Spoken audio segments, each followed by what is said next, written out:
So let us start with a quick revision of one of the topics of previous session. तो पिछले lecture में हमने, if you remember, parallelogram law of vector addition in detail देखा था. We know how to find out magnitude of resultant vector r equal to under root of p square plus q square plus 2pq cos theta, where theta is angle between p bar and q bar. So just a very quick recap. हम detail में नहीं जाएंगे because we have already done this in detail twice, so we will not put more time in revising again. सिर्फ इतना पता होना चाहिए कि हमारे पास अगर दो वेक्टर्स है, and these two vectors p bar and q bar is just starting from the same point, then in this case resultant vector is nothing but diagonal, right? Resultant vector is given by the diagonal. तो ये जो vector था इसको हमने नाम दिया है r bar. Of course ये पैरेललोग्राम कंप्लीट करना पड़ेगा आपको. तो पैरेललोग्राम कंप्लीट करने के बाद, और आपको पता है पैरेललोग्राम कंप्लीट करने के बाद मतलब क्या, मतलब basically you will draw two vectors which are parallel to the given two vectors. मतलब अगर हमारे पास एक वेक्टर था p बार, इसको पैरेलल वेक्टर ड्रॉ किया p बार. हमारे पास एक वेक्टर था q बार, इसको पैरेलल ड्रॉ किया q बार, राइट. फिर p और q both are starting from the same point. जब दो वेक्टर सेम पॉइंट से स्टार्ट होते हैं तो उनका रिजल्टेंट देने के लिए हम यूज करते हैं parallelogram law of vector addition. जब पहला वेक्टर जहां से खत्म होता है वहां से दूसरा वेक्टर स्टार्ट होगा तो उसके लिए यूज करते हैं हम लोग triangle law of vector addition. तो parallelogram law of vector addition में resultant vector r bar is given by diagonal, and ये जो एंगल है between p bar and q bar ये है थीटा. तो रिजल्टेंट वेक्टर r bar का magnitude है under root of r square, sorry under root of p square plus q square plus 2pq cos of theta. और अगर direction find करना है तो इस एंगल को हमने बोला था अल्फा. हमने कल अल्फा का इक्वेशन डिराइव किया था tan इनवर्स ऑफ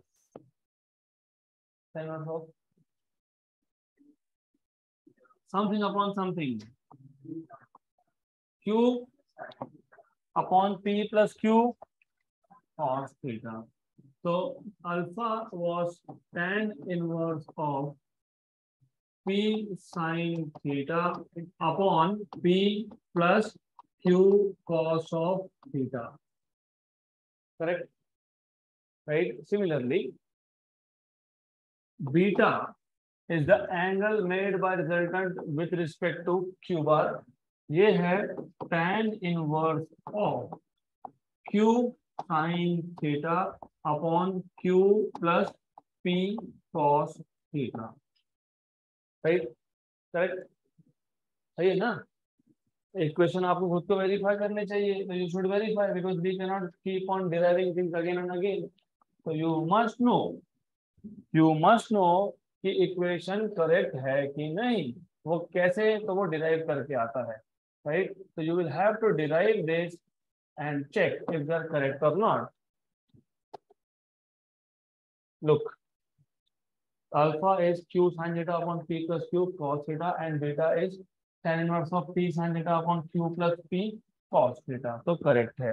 तो हमने जो यहाँ पे इक्वेशन लिखा था it was all correct. Good, clear यहाँ तक. इसके बाद हमने एक टॉपिक स्टार्ट किया था that is called as resolution of vectors. तो रिजोल्यूशन ऑफ वेक्टर्स हमको वापस डिटेल में देखना है.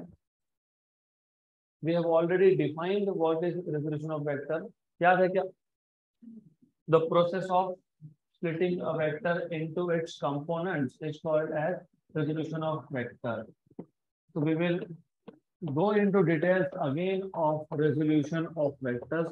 बहुत important है ये. तो हमारे पास एक वेक्टर है जिसके हमको पार्ट्स करने हैं, क्योंकि अभी तक हम उल्टा ही करते आ रहे हैं. हम दो वेक्टर को कंबाइन करके एक सिंगल वेक्टर बना रहे थे. अब उसका उल्टा प्रोसेस है, सिंगल वेक्टर के पार्ट्स करने हैं, पीसेस करने हैं. उसको पीसेस को क्या बोलते हो? Components. So the process of splitting a vector into components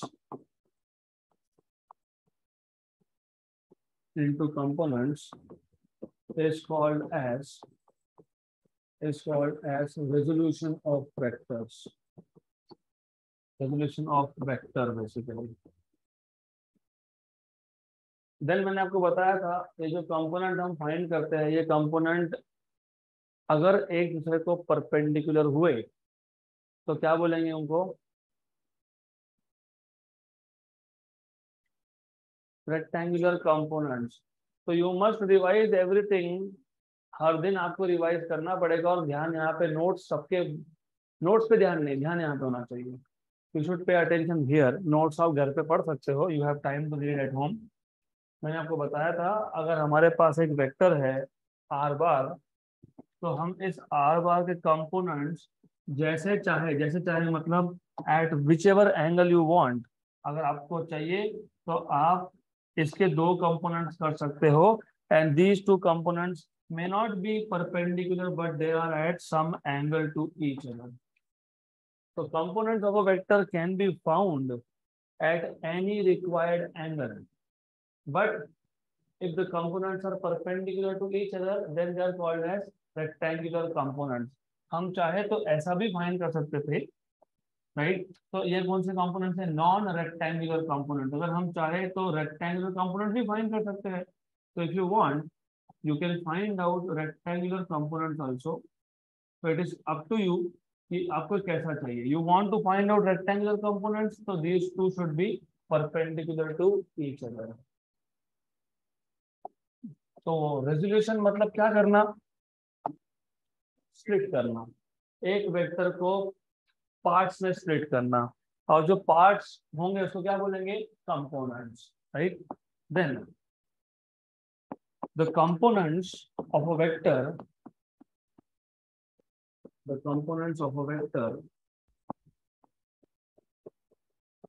can be found at any required angle to each other. At any required, या फिर ऐसे ही बोल सकते हो, the components of a vector can be found in a direction at any required angle. In a direction at any required angle. In a direction at any required angle to each other. But if the two components have angle 90 degree, तो उसको क्या बोलोगे? Rectangular. मैं बार बार इस पे emphasis कर रहा हूँ क्योंकि ये बहुत इंपॉर्टेंट है. आगे जाके भी समझ में आएगा कि जब भी रेक्टेंगुलर कंपोनेंट बोला मतलब तीनों कंपोनेंट्स में एंगल कितना होगा? 90, right? But if the components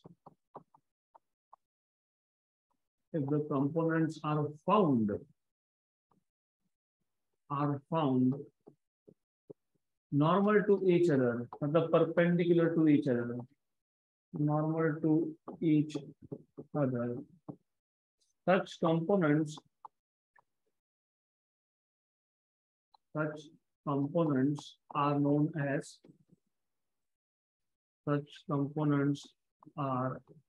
known as rectangular components. तो कल हमने एक एग्जाम्पल लिया था, वही एग्जाम्पल कंटिन्यू कर लेंगे. तो इफ यू रिमेम्बर, कल हमने एक वेक्टर लिया था आर बार. तो let us consider a vector R bar.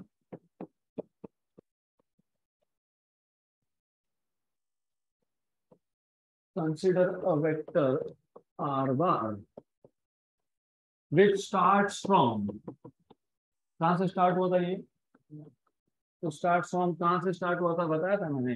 Which start from origin of a Cartesian coordinate system. क्योंकि रेक्टेंगुलर कंपोनेंट्स फाइंड करना है तो कोऑर्डिनेट सिस्टम कौन सा रहना पड़ेगा? कार्टेशियन. तो विच start from origin of a Cartesian coordinate system. अब क्योंकि आप नए हो इस सब मैथमेटिक्स में, इस सब थ्योरी में, तो मैं आपको बता देता हूँ कि what is the difference between Cartesian coordinate system and what are different coordinate systems. देखो पहले तो ये है कि अभी तक अप टू स्कूल लेवल आपको अगर एक पॉइंट को लोकेट करना है, मतलब ये पॉइंट है, मुझे इस पॉइंट को लोकेट करना है, इसका लोकेशन बताना है, तो नॉर्मली अभी तक आप लोग क्या करते थे, आप लोग लेते थे एक वाई एक्सिस, एक लोगे आप एक्स एक्सिस, और जरूरत पड़ी तो लोगे जेड एक्सिस, क्योंकि डिपेंड करता है कि ये पॉइंट एक प्लेन में है क्या। देखो आइडिया इज, पहले ये थ्री डायमेंशंस को इमेजिन करना सीखो। थ्री डायमेंशंस को इमेजिन करना मतलब, सपोज मेरे पास एक पॉइंट है जो एक लाइन पे है, एक लाइन पे है। फॉर एग्जाम्पल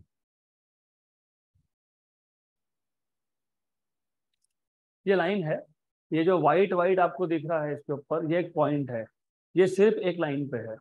तो इसका पोजीशन हम एक सिंगल कोऑर्डिनेट से बता सकते हैं, किससे, एक्स से। यही पॉइंट अगर यहाँ होता तो वाई से, यही पॉइंट ऐसा होता तो जेड से, करेक्ट। तो अगर एक पॉइंट एक लाइन पे हो तो you can specify its location by a single number, single coordinate, या तो एक्स या फिर वाई या फिर जेड। बट इमेजिन ये पॉइंट, ये पॉइंट मैंने यहाँ पे रख दिया, you see this point is in now two dimension, एक एक्स और एक वाई, तो इसका पोजीशन होगा एक्स कॉमा वाई।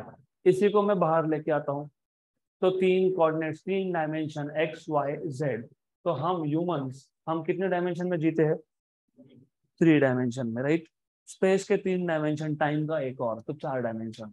तो we live in four dimensional space time, space time बोलते हैं क्योंकि तीन स्पेस और एक टाइम। तो मुझे अगर इसका पोजीशन बताना था, और अगर ये स्ट्रेट लाइन पे होगा, तो इसको मैं बोलूंगा सिर्फ एक number x.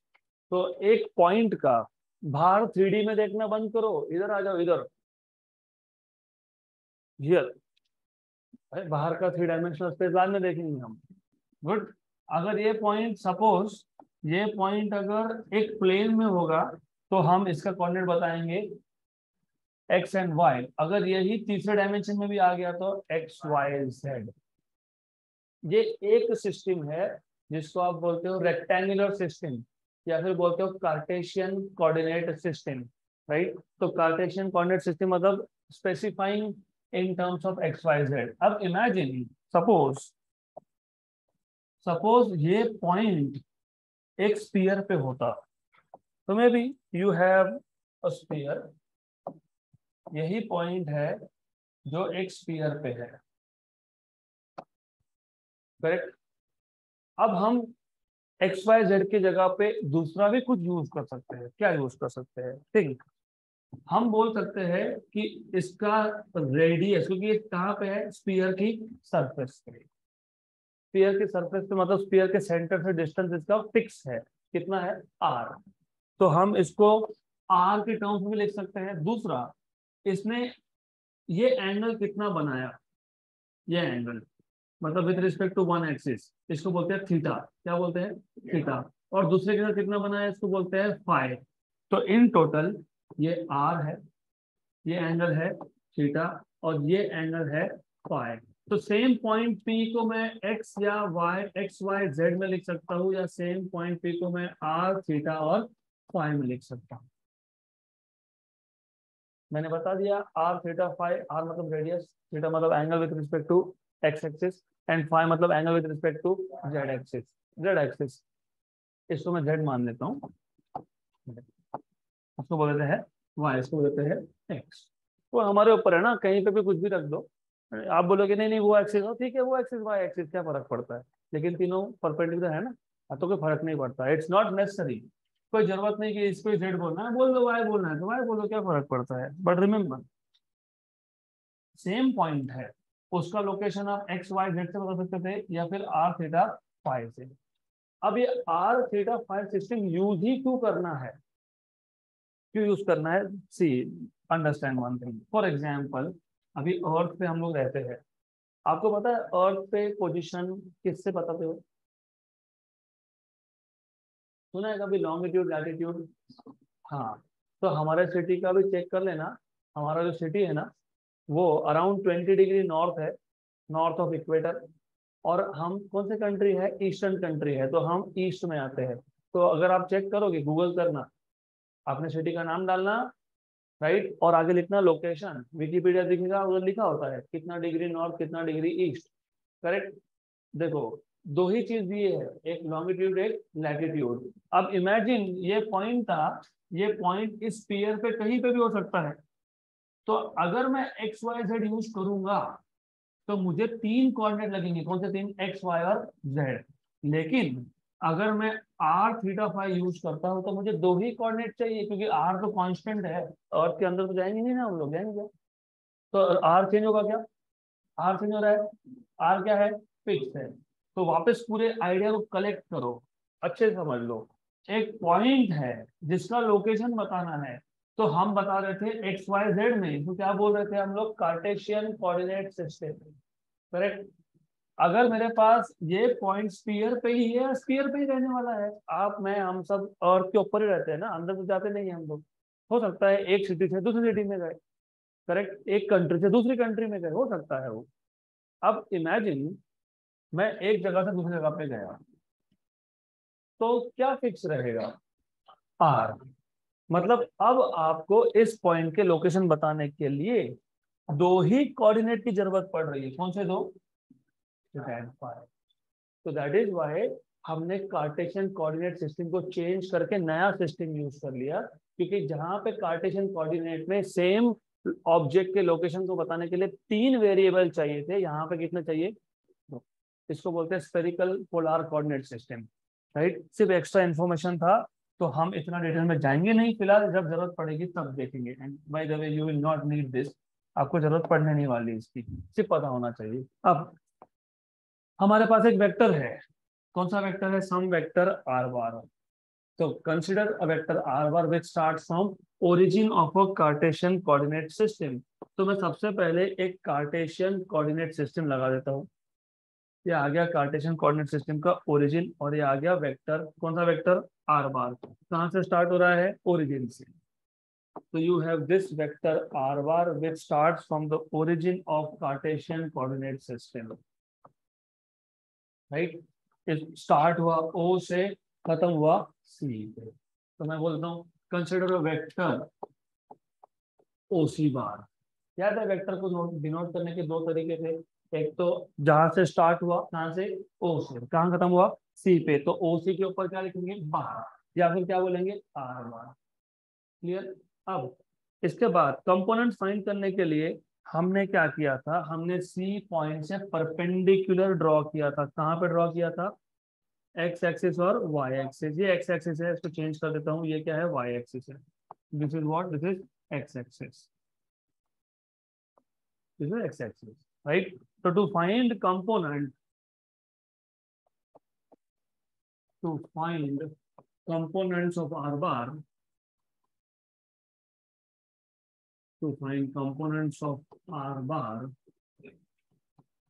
draw perpendicular from point C on x-axis and y-axis. तो ये जो परपेंडिकुलर ड्रॉ किया, इसको मैंने नाम दे दिया था ए, इसको बोल दिया था b, right. let the perpendicular drawn from point C, perpendicular drawn from point C meets x-axis, कहाँ पे मीट हुआ, at point a, at point a. Therefore ये जो ओ ए है, therefore o a bar it becomes x component of r bar. तो ये जो ओ से ए था, ये क्या बन गया, आर एक्स बार। सिमिलरली अब मैं पूरा लिखूंगा नहीं, let the perpendicular drawn from point c meet the y axis at point b, point b. Therefore ये जो पार्ट है, कौन सा पार्ट, ओ बी, इसको क्या बोलेंगे, हाँ, तो मैं लिख रहा हूँ similarly o b equal to r Y bar, correct. तो ये आपको खुद को समझना है कि ये सी से वाई एक्सिस पे कहाँ पे कट किया, बी पे, कहाँ इंटरसेक्ट हुआ, बी पे। तो ये this part is r y and this part is r x. तो ये आर एक्स हो गया और ये आर वाई हो गया, करेक्ट। ये आर वाई है तो उसके सामने वाला भी कौन है, आर वाई। ये आर एक्स है तो उसका अपोजिट भी कौन है। तो फिर व्हाट डू यू अंडरस्टैंड, ये जो आर बार है ये किन दो वेक्टर से बना है, आर एक्स और आर वाई। तो therefore r bar is equal to, start यहां से नहीं करना, स्टार्ट यहां से करना। आर बार कौन था, ओ सी बार, ओ सी बार। लेकिन ओ सी बार को मैं कैसे लिख सकता हूँ, ओ ए प्लस ए सी, ओ ए प्लस ए सी। तो ओ ए प्लस ए सी, लेकिन ओ सी तो था आर, ओ ए था आर एक्स, आर एक्स, और ए सी, और a c is r y. तो आपके पास आ गया r bar equal to r x plus R Y.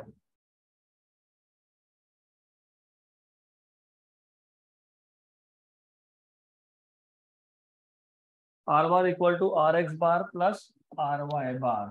Good. Then but if you remember, ये डायरेक्शन कौन सा है, एक्स डायरेक्शन है, राइट। लेकिन किससे डिनोट करते हो, आई कैप। इसको क्या बोलते हैं हम लोग, इसको क्या बोलते हैं हम लोग, जे कैप, राइट।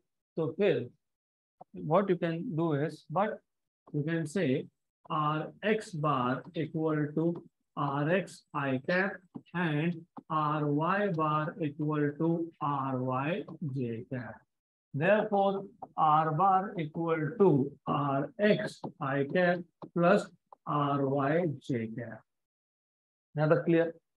Then ये जो r bar था, अगर इसका एंगल होगा theta with respect to x axis, तो let theta be the angle made by, किसने बनाया, आर बार ने। किसके साथ बनाया, कौन से एक्सिस के साथ था वो, जिस angle made by r bar with respect to x axis, with respect to x axis. Good, right. Then क्योंकि ये एंगल क्या है, थीटा है, तो अगर मैं cos थीटा यूज करता हूं तो क्या आएगा, what will be cos theta, what is cos theta, adjacent side upon hypotenuse। adjacent कौन है, कौन है, hypotenuse कौन है, r, r बार के आर वाई, आर बार। तो cos theta is adjacent which is rx upon r, therefore rx, हाँ r बार है लेकिन मैं क्या ले रहा हूँ, सिर्फ मैग्नीट्यूड। तो rx क्या आ गया, r cos theta। Similarly also अगर मैं साइन थीटा लेता हूं तो what is sine theta, opposite कौन है, अपोजिट अपॉन हाइपोटेन्यूज कौन है, आर। तो you can write down sine theta as r y upon r, therefore r y equal to r sine theta. इसको बोलते हैं इक्वेशन नंबर 2, इसको बोलते हैं इक्वेशन नंबर 1। ये सब हमने कल किया है, ऐसी बात रिपीट कर रहे हैं हम लोग, तो ये आपको पता होना चाहिए। देन हमारा अल्टीमेटली इंटेंशन क्या था, हमारा अल्टीमेट इंटेंशन था कि जो हमने आर बार लिया है उसके कंपोनेंट्स किए, कितने कंपोनेंट्स किए, दो कंपोनेंट्स किए। कौन से दो किए, r x and are y. तो हमको अगर आर वेक्टर का मैग्नीट्यूड चाहिए, जैसे हमने पिछले केस में रिजल्टेंट का मैग्नीट्यूड निकाला, P square plus Q square plus 2p q cos theta पूरा का पूरा रूट के अंदर, वैसे ही हमको इस केस में क्या चाहिए, आर का मैग्नीट्यूड चाहिए। लेकिन आर का मैग्नीट्यूड किसके टर्म्स में चाहिए, R x and are Y. क्यों R x and are Y, क्योंकि हम लोगों ने आर वेक्टर को डिवाइड कर दिया। डिवाइड करना मतलब क्या करना, स्प्लिट करना। किसमें स्प्लिट किया आपने, r x and are y में, राइट। तो मुझे चाहिए r in terms of r y and r x. तो हमारे पास इक्वेशन नंबर 1 है और 2 है, तो क्या करेंगे, देखो remember one thing, what I expect is, first of all, you are into 11th now and you are opted to go for science. तो जब आप साइंस लेने का डिसाइड करते हो थोड़ा सा चीजें चेंज होती है। 10th तक क्या था, कोर मेमोरी पे ज्यादा जोर था, मतलब मेमोराइज, रटो रटो लिखो रटो लिखो। अब नहीं होगा। अब आपको एक लिंक बनाना है और वो बनता है जब चीजों को समझोगे। समझोगे मतलब बेसिकली अभी हमको दिख रहा है यहाँ पे दो इक्वेशन है, r x equal to r cos theta, r y equal to r sine theta. This is what you can see, correct, right. हमको क्या चाहिए, r in terms of r x and are y. हमको क्या चाहिए, are. हमको are sine theta चाहिए क्या, नहीं। हमको आर कॉस थीटा चाहिए, नहीं। तो साइन और कॉस को हटाना पड़ेगा। तो साइन और कॉस को हटाने के लिए ऐसा तो नहीं कर सकते डायरेक्ट निकाल के रख दिया हो गया, वैसा तो नहीं होता है, राइट।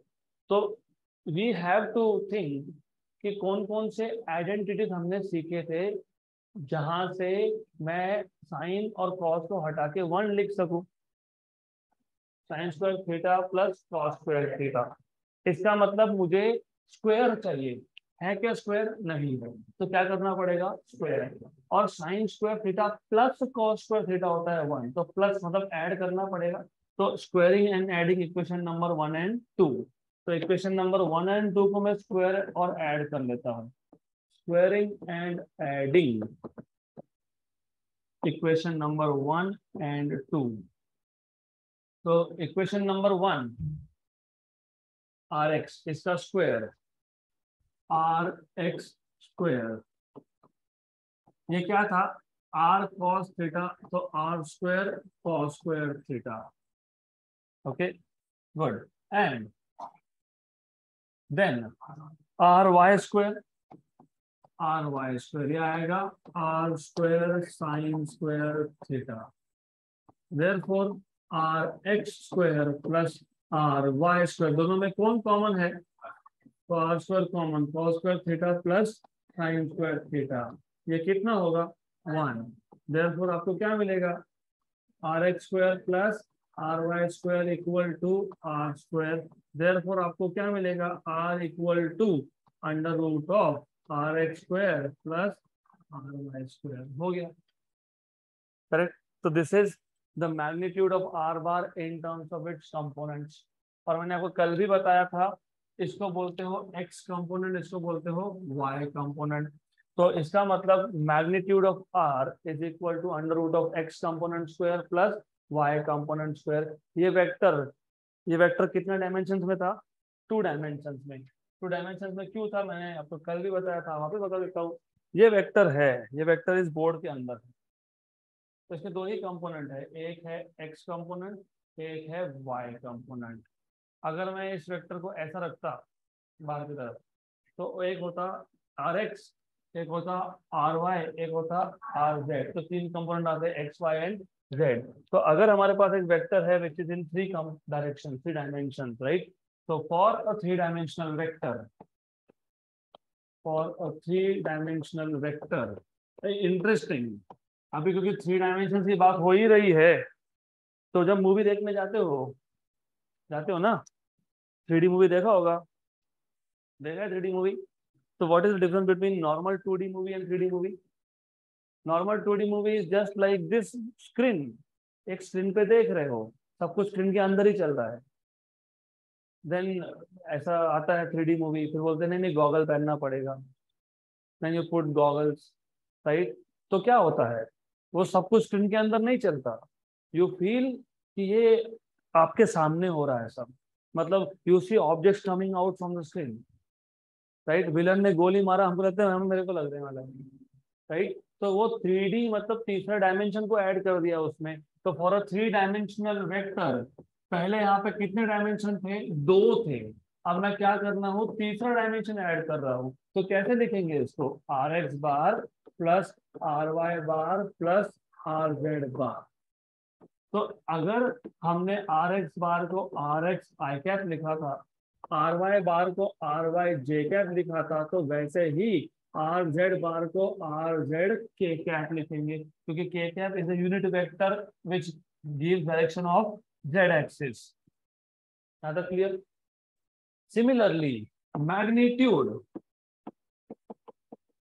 मैग्नीट्यूड ऑफ आर बार, मतलब आर इक्वल टू, अगर दो ही कंपोनेंट थे तो हमने लिखा एक्स कंपोनेंट का स्क्वायर प्लस वाई कंपोनेंट का स्क्वायर, यहाँ पे तीसरा कंपोनेंट भी आएगा, कौन सा, जेड कंपोनेंट का स्क्वायर। तो r equal to under root of r x square plus are y square plus are z square. यहाँ तक क्लियर, क्रिस्टल क्लियर, कोई डाउट नहीं? Okay good. Then do you remember I told you there was a type of vector, equal vector, याद है equal vector, याद है? Yes. तो what are two equal vectors? Two vectors which has same direction, same magnitude, and they represent same physical quantity। तो जब vectors आप maths में पढ़ोगे तब तीसरा कंडीशन नहीं आएगा वहां पे, वहां बोलेंगे two vectors are said to be equal vectors if they have same direction and same magnitude, but यहाँ पे they should represent also same physical quantity. तो अगर आपको याद होगा हमने लिखा था A bar equal to B bar, correct? तो जैसे वो तीन कंडीशंस थे, अब चौथा कंडीशन ऐड होगा, two vectors are equal. So let हमारे पास एक वेक्टर है ए बार, इसको मैं लिखूंगा ए एक्स आई कैप प्लस ए वाई जे कैप प्लस ए जेड के कैप। मतलब कितने डायमेंशनल वेक्टर है? 3 डायमेंशन। सिर्फ आई कैप लिखता तो कितना डायमेंशन? 1 डायमेंशन। सिर्फ जे कैप लिखता तो कितना डायमेंशन? 1 डायमेंशन। सिर्फ के लिखता तो कितना डायमेंशन? 1 डायमेंशन। आई और जे लिखता तो 2 डायमेंशन। जे और के लिखता तो 2 डायमेंशन। आई और के लिखता तो 2 डायमेंशन, राइट? अब इसका मतलब भी समझ लो, what do you mean by writing ij और ik और jk? पहले डायरेक्शन समझ देना। ये जो डायरेक्शन है इसको मैं बोल रहा हूँ x, ये क्या है y, ये क्या है z। तो इसको हम यहाँ पे भी लाएंगे, ये था x, ये था y और ये था z। तो you have this as x y and z notation. अगर मेरे पास एक वेक्टर ऐसा है जो सिर्फ x एक्सिस के अलोंग है तो इसमें सिर्फ आएगा आई कैप। अगर ऐसा है जो सिर्फ y एक्सिस के अलोंग है तो सिर्फ क्या आएगा? जे कैप। और सिर्फ z के अलोंग है तो क्या आएगा? के कैप। अगर ऐसा वेक्टर है जो एक्स वाई प्लेन में है, i cap plus j cap या आई कैप माइनस जे कैप या minus i cap plus j cap, मतलब दो ही चीज दिखेगा, कौन सा दो? आई एंड जे। अगर वही वेक्टर एक्स और जेड प्लेन में, मतलब यहाँ पे, तो क्या दिखेगा? आई एंड के। यहाँ पे रहा तो तीनों डायमेंशन में हुआ, तो अब तीसरा डायमेंशन मतलब बाहर की तरफ, और बाहर तो मैं ला नहीं सकता तो इसको बाहर रख देते। ऐसा रहा तो आई जे एंड के, तो ये याद रखना। तो how to identify? It is just you have to see कि कौन से प्लेन में है। एक्स वाई प्लेन में हुआ तो आई जे, एक्स जेड में हुआ तो आई के, और वाई जेड में हुआ तो j k, correct? Then let a bar is equal to ax I cap plus ay j cap plus az k cap and let us say b bar equal to bx I cap plus by j cap plus bz k cap। मतलब दो vector है, right? these two vectors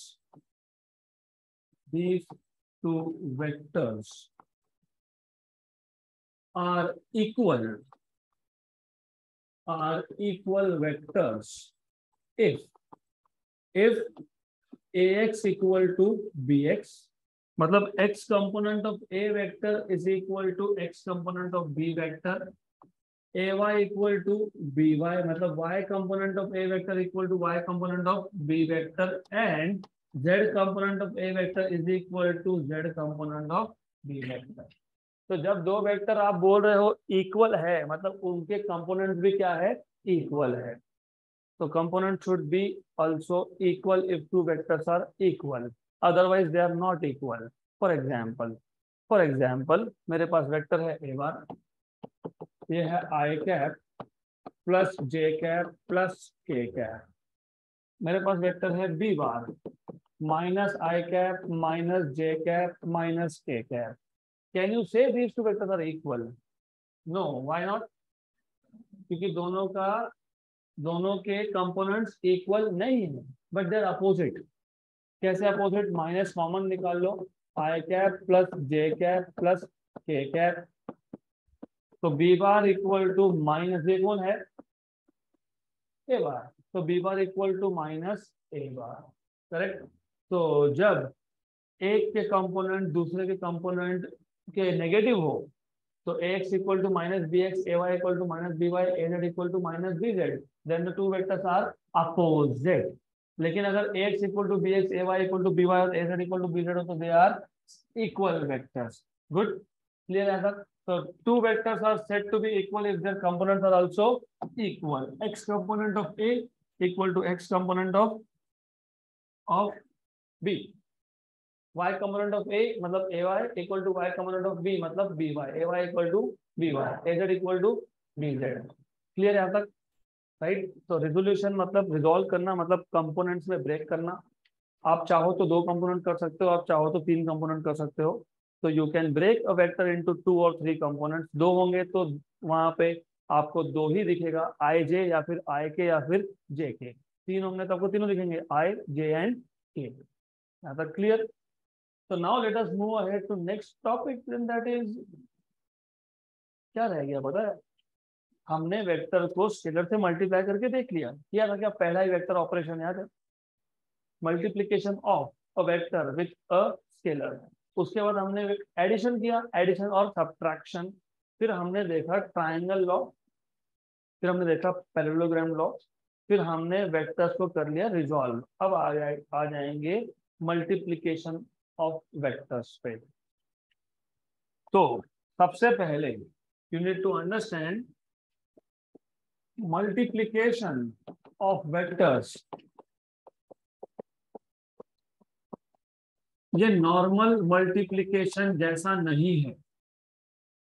it is not always 2 into 3 equal to 3 into 2, 2 into 3 is 6, 3 into 2 is 6। यहाँ पे वैसा नहीं होता है, यहाँ पे हो भी सकता है, नहीं भी हो सकता है। तो मल्टीप्लीकेशन ऑफ वेक्टर, सबसे पहली चीज समझ लो, हम जब वेक्टर्स को ऐड कर रहे थे या सब्ट्रैक्ट कर रहे थे तो एक कंडीशन था। क्या कंडीशन था, they should be of same type. Same type मतलब they must represent same physical quantity.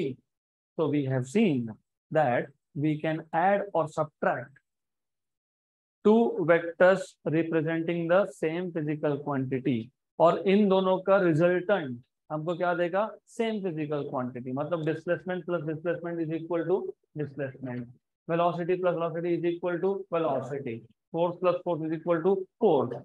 So we can add or subtract two vectors only of the same type. कभी भी वेलोसिटी में डिस्प्लेसमेंट ऐड नहीं होगा, force में acceleration add नहीं होगा, ये याद रखना।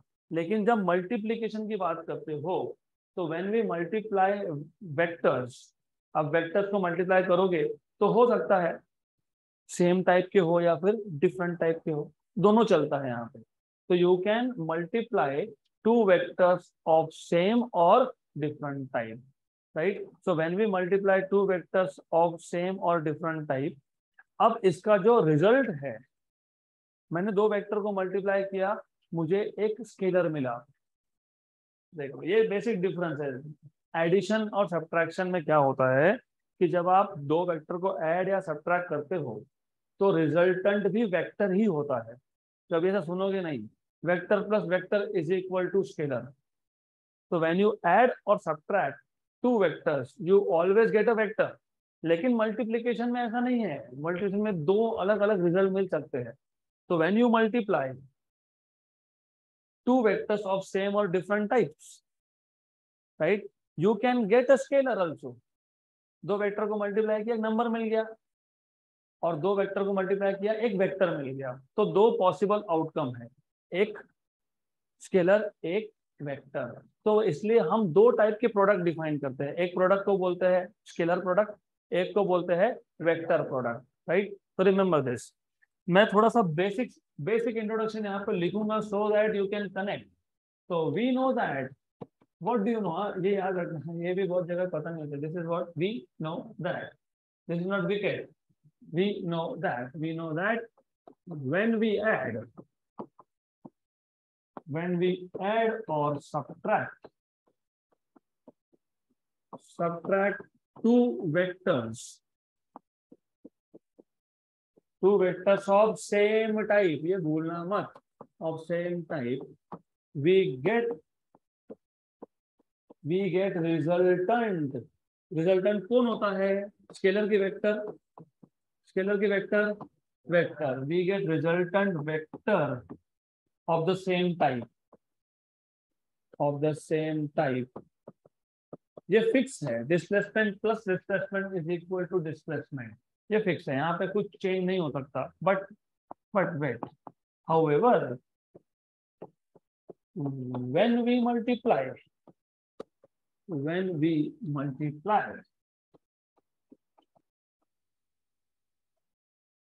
two vectors, अब यहाँ पे भी two vectors of same और different type, तो दोनों सेम भी हो सकते हैं, दोनों डिफरेंट भी हो सकते हैं, सेम और different type. we may get a scalar और a vector, या तो एक स्केलर मिलेगा या तो एक वेक्टर मिलेगा. तो therefore multiplication of vectors can be classified into two types. Therefore vector multiplication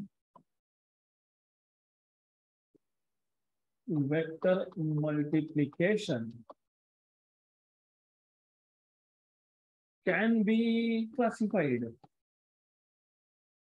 into two types, और इन दोनों के प्रॉपर्टीज भी अलग अलग है, वो भी देखेंगे.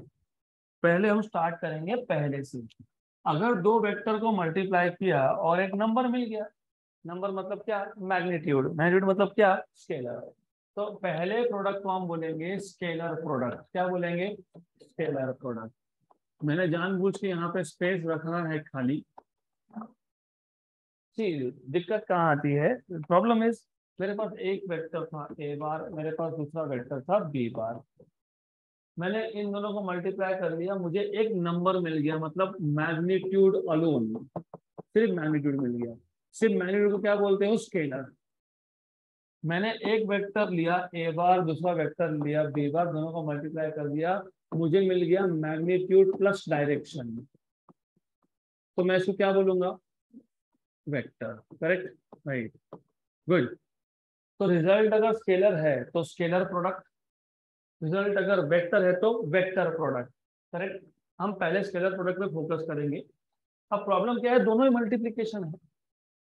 अब हम नॉर्मली, मुझे दो नंबर को मल्टीप्लाई करना हो तो मैं कैसे दिखाता हूँ? ए इंटू बी, ये नॉर्मल वे है. Right, correct. लेकिन दोनों ही मल्टीप्लिकेशन है, तो हम क्या करते हैं, जब हमको बोलना होता है कि ये स्केलर है तो हम बीच में लगा देते हैं डॉट, और यहाँ पे क्रॉस, यहाँ पे क्या? क्रॉस, यहाँ पे क्या? डॉट. तो इसको हम बोलेंगे डॉट प्रोडक्ट. तो इसका एक नया नाम भी है, डॉट प्रोडक्ट. डॉट प्रोडक्ट मतलब when the multiplication of two vectors will give you a scalar, इसको बोलेंगे dot product. And when the multiplication of two vectors give you a vectors को बोलेंगे क्रॉस प्रोडक्ट. तो क्रॉस प्रोडक्ट मतलब कौन सा product? Vector product. Dot product मतलब कौन सा प्रोडक्ट? Scalar product. याद रहेगा? याद रहेगा? पक्का? Yes, good. तो अब फिलहाल फॉर द टाइम बीइंग हमारा फोकस है ओनली ऑन डॉट प्रोडक्ट. तो हम पहले डॉट प्रोडक्ट को इन डिटेल देख लेंगे और बाद में हम जाएंगे वेक्टर प्रोडक्ट पे. सपोज मेरे पास एक वेक्टर है ए, दूसरा वेक्टर है बी. इन दोनों में एंगल है थीटा. तो I have a vector B bar, I have a vector A bar, and angle between them is theta. मुझे डिफाइन करना था व्हाट इज स्केलर प्रोडक्ट. तो scalar product of two vectors A bar and B bar is defined as, मतलब A bar dot B bar is defined as the product of, अच्छे से सुन लो, statement है ये, scalar product or dot product of two vectors a bar and b bar is defined as the product of magnitude of the two vectors. How do you represent magnitude of a vector? मैंने बताया था, मेरे पास अगर ए vector है, मुझे इसका सिर्फ magnitude बताना है तो दो तरीके हैं, या तो मॉड में लिखो, या तो ए के ऊपर बार लिखो ही मत, राइट, करेक्ट। तो scalar product of two vectors A bar and B bar is defined as the product of, किसका प्रोडक्ट है, मतलब किसका है, is the product of magnitudes of both the vector, A का मैग्नीट्यूड मल्टीप्लाइड बाय बी का magnitude, and cosine of angle between the two, मतलब A B cos theta, ये definition है इसका। तो डिफाइन कैसे करोगे, सिंपल है, हर एक चीज इंपॉर्टेंट है, every single thing will matter here, एक छोटी सी भी गलती हुई तो गए काम से, रिमेम्बर दिस। तो स्टेटमेंट भी करते आना चाहिए आपको,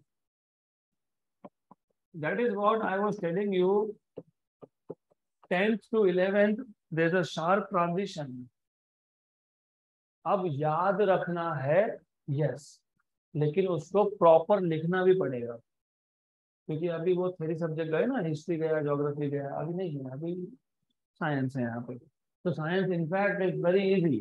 जो लोग बोलते हैं ना साइंस डिफिकल्ट है, maybe they are good at remembering, क्योंकि कॉमर्स में बहुत सारा थ्योरी आता है तो they can remember, but if you take science तो आपका काम आसान है। क्या है ये बताओ, क्या है ये, कौन सा प्रोडक्ट है, किसका है, दो वेक्टर का, कौन से दो वेक्टर का, क्या डेफिनेशन है, ए बी कॉस थीटा, इसको लिखेंगे कैसे, simple, the scalar product,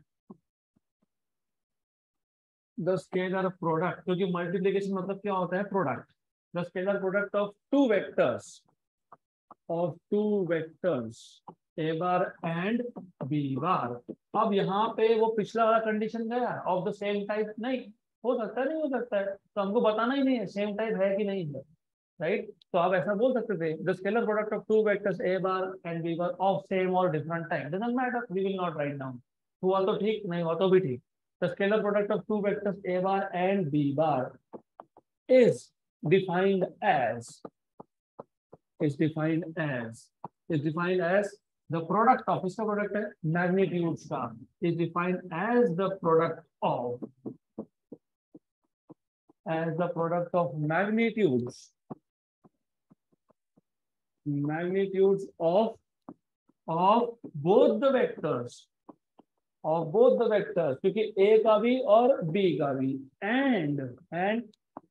and the cosine, क्योंकि क्या लिया हमने, cos का पूरा नाम क्या, cosine, and the cosine of angle between the two vectors, between the two vectors,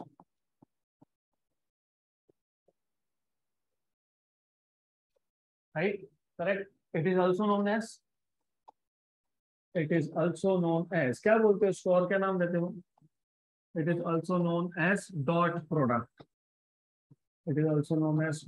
product, therefore a bar dot b bar equal to ab cos theta, clear है बस, राइट। और एक चीज अभी से याद रख लो, आगे आएगा ही, इसी में आएगा, but you need to remember one thing, that is जब जब आपको angle between two vectors find करने के लिए बोला होगा तो आपको डॉट प्रोडक्ट ही यूज करना है। अगर ऐसा क्वेश्चन आया, given a bar equal to something something, b bar equal to something something, find the angle between two vectors, तो कौन सा प्रोडक्ट,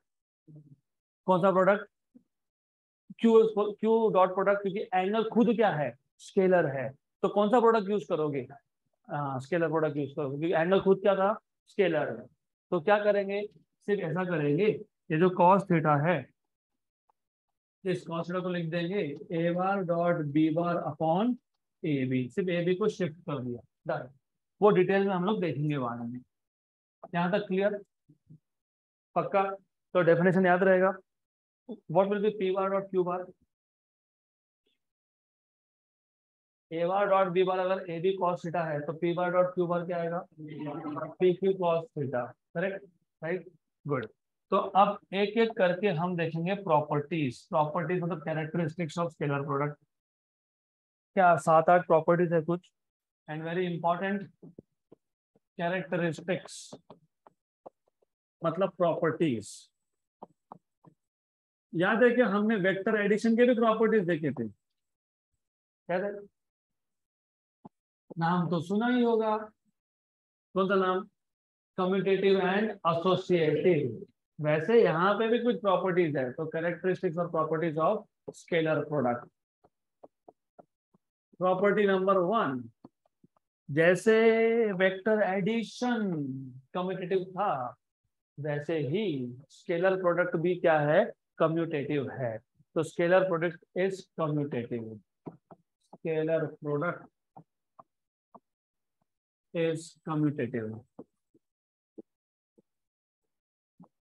अगर आपको याद होगा, एडिशन में कम्यूटेशन का मतलब होता है ए bar plus B bar equal to B bar plus A bar. और हमने ये शो किया था with the help of diagram. Do you remember? याद है क्या? हमने ए बार लिया, फिर जहाँ ए बार खत्म हुआ वहां से बी बार लिया, फिर हमने बोला A bar plus B bar from vector addition is a new vector which starts from tail of A and that head of B. फिर हमने बी बार लिया, फिर बाद में ए बार लिया। तो हर दिन का रिवीजन अगर नहीं करोगे तो अगला टॉपिक नहीं समझ में आएगा। ये एक बेसिक फंडामेंटल रूल है।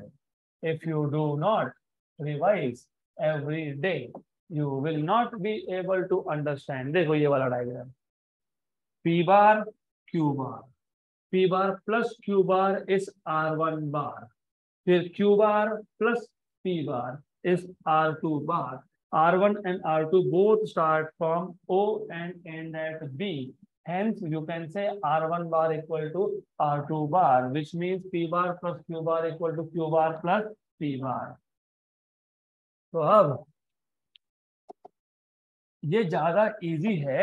A bar plus B bar equal to B bar plus E bar। ये था commutative law in vector addition. यहाँ पे क्या कर रहे हो? प्रोडक्ट ले रहे हो। कौन सा प्रोडक्ट ले रहे हो? तो सिर्फ करना क्या है? ए बार प्लस की जगह पे क्या? Dot B bar equal to B bar क्या? Dot A bar. करेक्ट। अब इसको प्रूव करना उसके कंपैरिजन में बहुत ज्यादा सिंपल है। कैसे? इसको प्रूव कैसे करेंगे? पहले हम ले लेंगे LHS। What is LHS? A bar dot B bar. लेकिन डेफिनेशन क्या बताता है? What is A bar dot B bar? हाँ, डबल हो गया, कोई दिक्कत नहीं।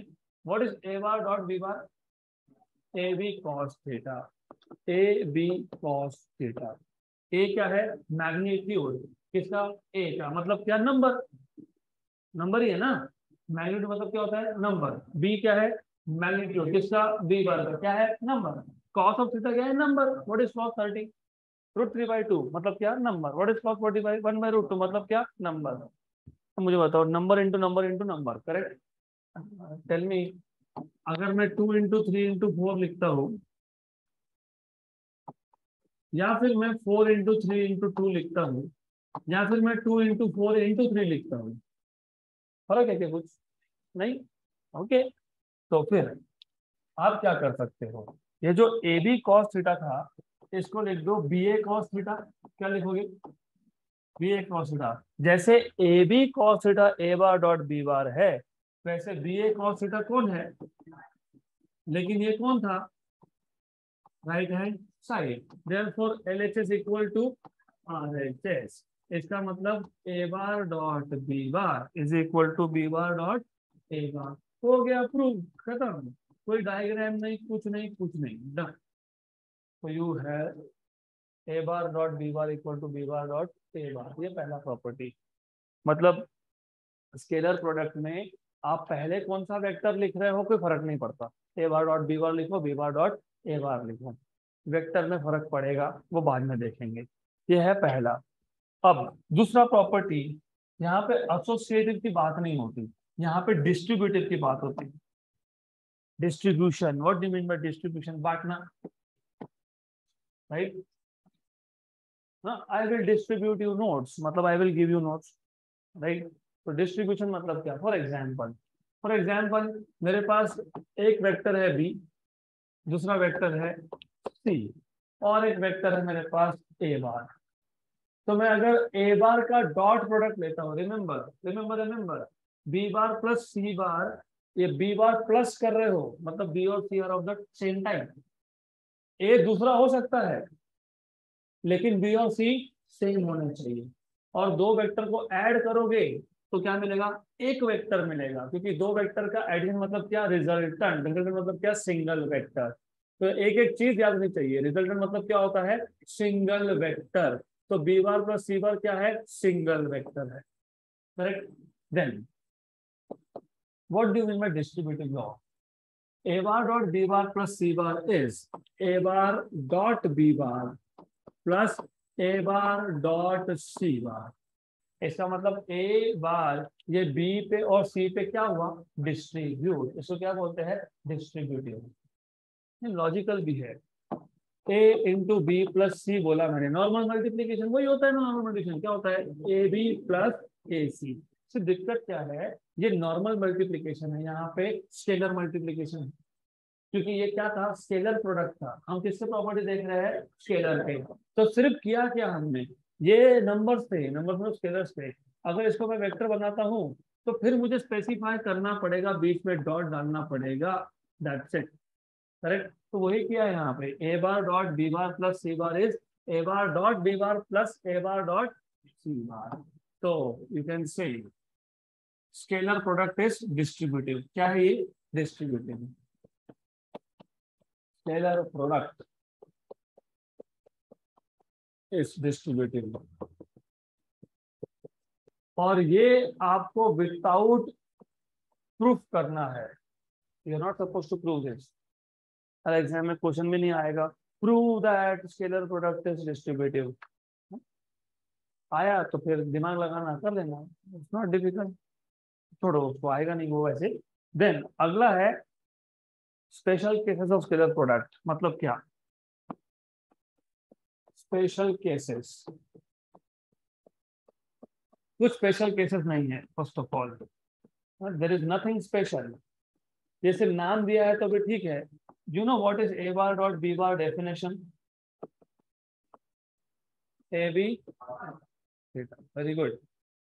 अब ये जिसको स्पेशल केस बोल रहे हैं, special case number a, this is nothing like special case, but बोल रहे हैं तो हम भी बोलेंगे। सपोज ये ए वेक्टर है, सपोज ये बी वेक्टर है, एंड सपोज दोनों सेम डायरेक्शन में है।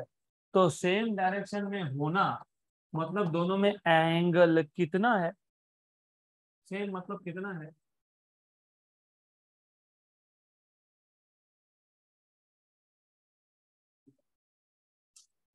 I am walking in each direction.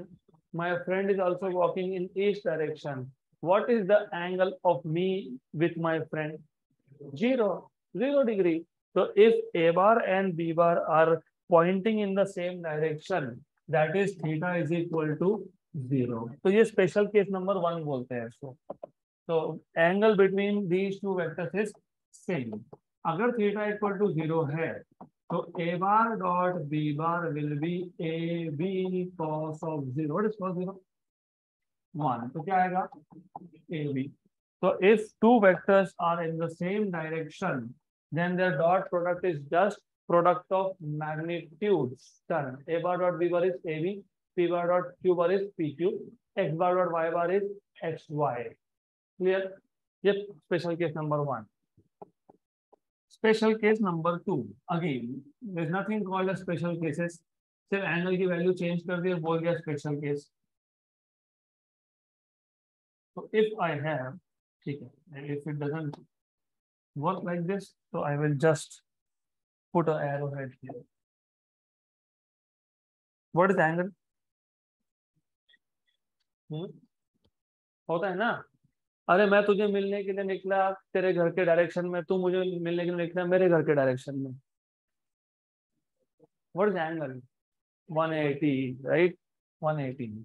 तो थीटा इक्वल टू 180। तो अगर थीटा 180 है तो A bar dot B bar equal to A B cosine of 180। What is cosine of 180,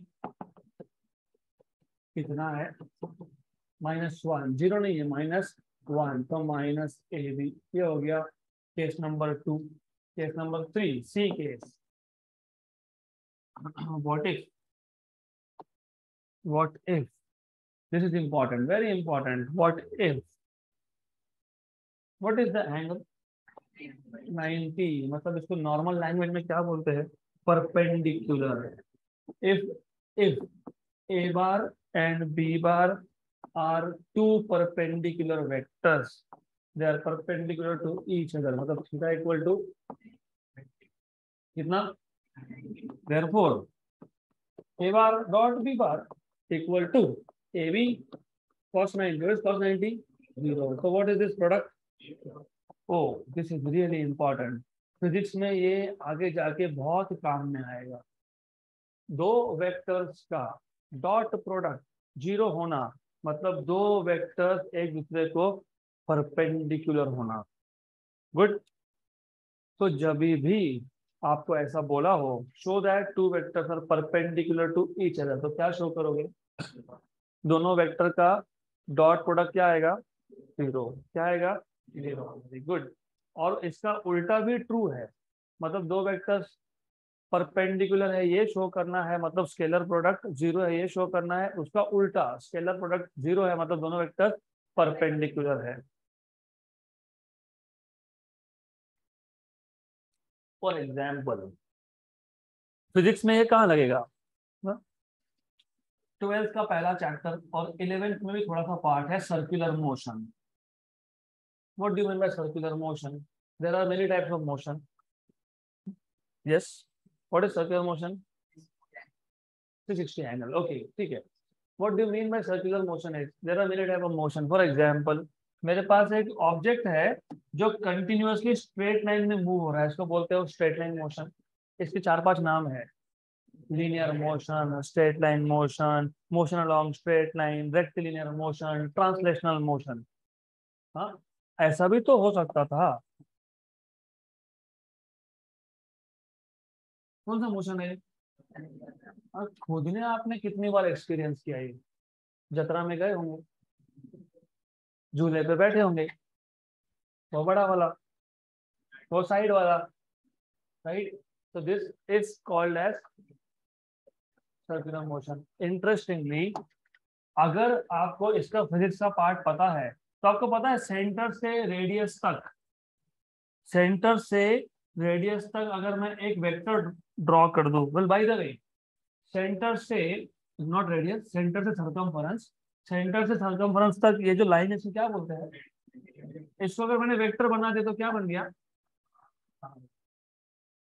फिर आपको पता होना चाहिए कि जब एक पार्टिकल सर्कुलर मोशन परफॉर्म कर रहा है उसका लीनियर स्पीड, वो एक्चुअली लीनियर मोशन में नहीं है, वो कौन से मोशन में है, लेकिन हर एक पॉइंट पे, किसी भी एक पॉइंट पे लीनियर वेलोसिटी हमेशा होता है अलोंग द टैंजेंट। क्या होता है, अलोंग द टैंजेंट। तो linear velocity is always along tangent. तो रेडियस और वेलोसिटी में कितना एंगल, तो r bar dot B bar कितना आएगा, जीरो आएगा, राइट। ये याद रखना। तो this is where you will need this in physics. तो दो वेक्टर्स परपेंडिकुलर होना मतलब डॉट प्रोडक्ट क्या होना, जीरो होना, राइट। अब चौथा केस और भी इम्पोर्टेंट, चौथा मतलब चौथा प्रॉपर्टी। तीसरे केस में 3 प्रॉपर्टीज, तीसरा जो प्रॉपर्टी था कौन सा स्पेशल केस, इसमें 3 और थे, a b and c. Now let us move to 4th number, इसको बोलते हैं self dot product. What do you mean by self dot product, self खुद, खुद का खुद के साथ multiplication is called as self multiplication. खुद का खुद के साथ dot product is called as self dot product. तो मेरे पास अगर ए बार है और दूसरा ए बार है, मैं उसको खुद से मल्टीप्लाई कर रहा हूँ, ए bar dot A bar. Definition क्या था, A bar dot B bar क्या था, ए बी। तो ए बार डॉट ए बार क्या आएगा, ए ए। एक वेक्टर का खुद के साथ एंगल कितना, zero. What is cos zero, 1। What is A into A, तो 1। तो A bar dot A bar is equal to A square, right. Good. अब इस पे इसको और इसके कुछ स्पेशल केस, मतलब स्पेशल केस नंबर 3 के, special case number 3, special case number 3, two vectors are perpendicular, तो डॉट प्रोडक्ट कितना 0, और एक वेक्टर का खुद के साथ सेल्फ प्रोडक्ट कितना होता है ए स्क्वायर, स्क्वायर ऑफ मैग्नीट्यूड, क्या होता है square of magnitude, correct, remember this. ये दोनों के दोनों एक साथ हमको सीखने पड़ेंगे। क्यों? Do you remember x axis के अलॉन्ग डायरेक्शन क्या था, क्या था, वाई के अलॉन्ग क्या था, और जेड के अलॉन्ग क्या था, ये कौन था आई कैप, ये कौन था वाई, मतलब कौन था जे कैप, ये कौन है जेड, मतलब कौन है। आपको पता है एक्स और वाई परपेंडिकुलर होता है, आपको पता है एक्स और जेड भी परपेंडिकुलर होता है। Do you know Y and Z is also perpendicular, मतलब I cap and J cap are perpendicular, I cap and K cap are, J cap and K cap are perpendicular, a bar dot b bar is 0. So can you tell me what will be I cap dot j cap? 0, क्योंकि I cap dot j cap is I j cos of 90. What is cos 90? 0. Similarly, can you tell me what is j cap dot I cap? क्योंकि commutative था ना, a bar dot b bar equal to b bar dot a bar. So I cap dot j cap equal to j cap dot I cap, मतलब कितना 0. So what is I cap dot k cap? 0. What is k cap dot I cap? 0. What is j cap dot k cap और k cap dot j cap? कितना है 0. यहाँ तक clear, good. Then मैंने बोला इसका कनेक्शन इसके साथ भी है, कैसे है, अगर मुझे suppose I cap dot I cap करना है, क्या है आई स्क्वायर, लेकिन आई कैप ये कौन सा वेक्टर था, यूनिट वेक्टर, यूनिट वेक्टर का मैग्नीट्यूड कितना होता है, तो ये आई की वैल्यू कितनी है, तो ये क्या आएगा, तो जे कैप डॉट जे कैप क्या आएगा, के कैप डॉट के कैप कितना आएगा 1. This is some very important result. I cap dot I cap equal to j cap dot j cap equal to k cap dot k cap equal to 1. I cap dot j cap equal to j cap dot I cap equal to I cap dot k cap equal to k cap dot I cap equal to j cap dot k cap equal to k cap dot j cap equal to 0. तो 6 0 और 3 1 याद रहेगा, क्योंकि ये समझेगा तो अगला property समझ में आएगा। तो इतना कल तक क्या करोगे revise. So that's it for today.